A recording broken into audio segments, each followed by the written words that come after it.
शुरू परवरदिगार के नाम से जो बड़ा मेहरबान और निहायत रहम वाला है। इमाम अली का खुतबा नंबर 129।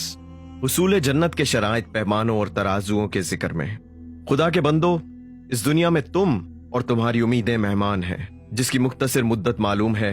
ऐसे कर्जदार हो जिनसे कर्जे का तकाजा किया जा रहा है। तुम्हारी मुद्दत कम और अमल कातिबान अमल के पास महफूज है। बहुत से दुनिया के लिए दौड़ धूप करने वाले मेहनत जाया कर रहे हैं और बहुत से कोशिश करने वाले रियाकार नुकसान में हैं।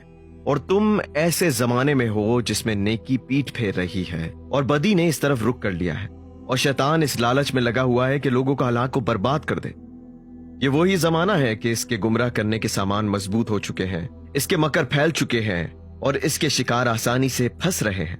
जहां चाहो लोगों पर नजर दौड़ाओ, यही देखोगे कि एक तरफ फकीर फकरो फाका की मुसीबत झेल रहे हैं, दूसरी तरफ सरमायादार अल्लाह की नेमत को कुफराने नेमत से बदल रहे हैं, और एक जानिब बखील हक अल्लाह में बुखल करके दौलत बढ़ाना चाहते हैं। या वो सरकश मिलेंगे जो वाज और नसीहत से कान बंद किए गए हैं।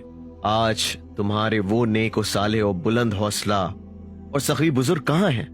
लेन देन में परहेजगारी बरतने वाले, अपने तर्ज अमल में पाको पाकीजा, क्या वो सबके सब इस पस्त और जिंदगी तल्ख करने वाली तेज रफ्तार दुनिया से गुजर नहीं गए? और क्या इनके बाद तुम ऐसे जलील लोगों में नहीं रह गए हो जिन्हें हकीर समझकर और इनके जिक्र से छुड़ाने के लिए इनकी खिदमत में भी लबों को जुम्बिश देना गवारा नहीं? बस हम खुदा ही के लिए हैं और इसकी तरफ वापस जाने वाले हैं।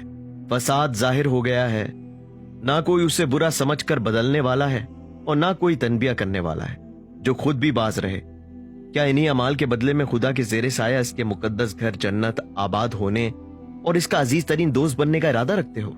किस कदर दूरज अक्ल है ये ख्याल। खुदा को धोखा देकर इसकी जन्नत नहीं मिल सकती और ना इसकी अतात के बगैर इसकी मरीजान हासिल की जा सकती है। उन लोगों पर खुदा की लानत है जो नेकी का हुक्म देते हैं मगर खुद इस पर अमल नहीं करते, बुरे कामों से रोकते हैं और खुद उन पर अमल नहीं करते।